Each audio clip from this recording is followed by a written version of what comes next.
if Santa answers letters from nice people, could they answer a sexual request? Of course they could. This is Ludotide.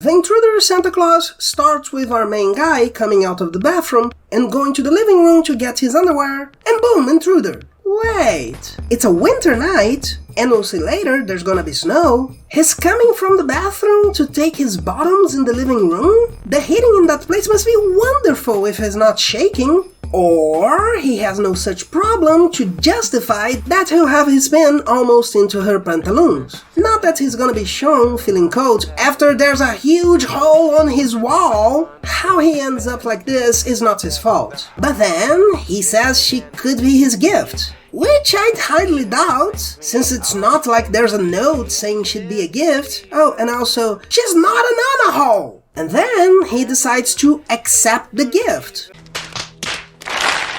Which is absolutely his fault and makes me hate the main character. Fortunately, she wakes up and punches him down, using the same seemingly erroneous line from Hansel and Gretel, by the way.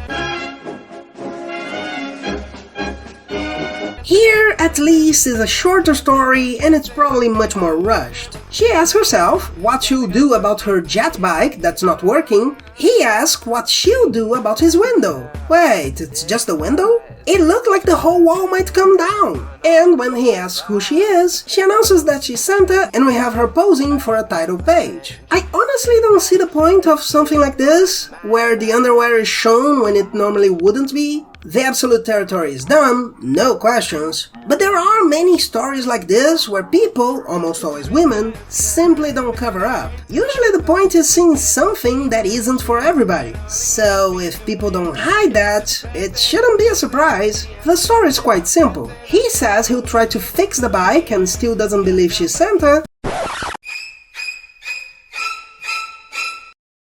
She says it doesn't matter because she works for innocent and nice kids, not for him, though she gets some odd requests. The bike is fixed, he goes with to help delivering the presents with a bazooka. More interesting than Ghost Sweeper, I must admit. On the other hand, she has to be magic to have that good of an aim. Only Ares had better aim than that.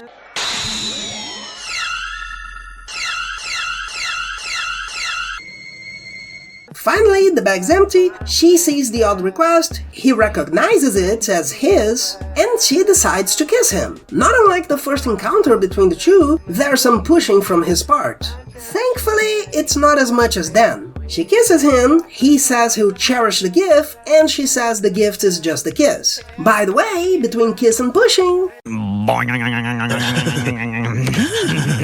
I mean, it could be just a biological response, but then he tells her to stop playing, that he asked for sex with a pretty girl, grabs her boobs, and says he did find her pretty. She seems to go with it after that, and away we go! Although there isn't anything particularly bad after that, it's a bit dull if you're not looking for just the sexual encounter itself. The most we have beyond that is a moment they notice it's snowing, and he says the children might be seeing her being indecent, to which she responds that it's his fault. It just doesn't feel like a good moment. I know this kind of thing is a trope in this kind of story coming from Japan, but it's just a fetish.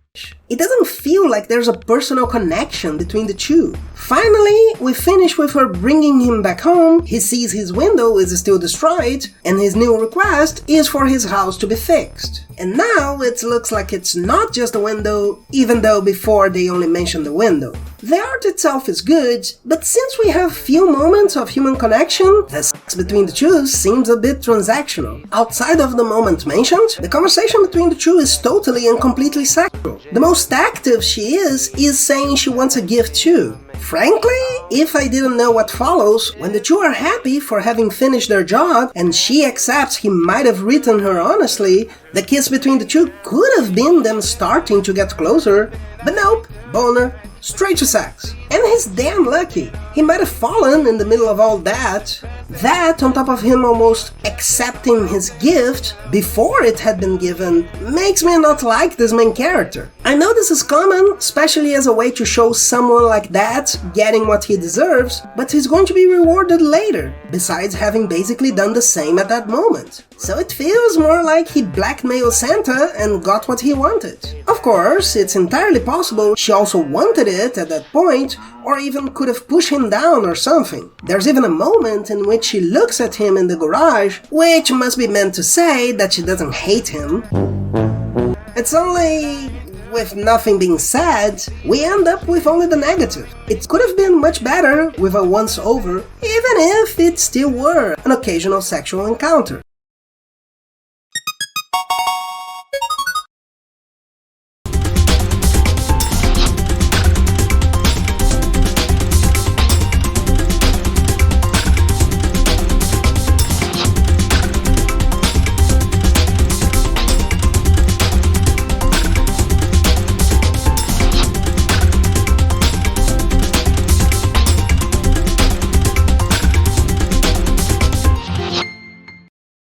Blech.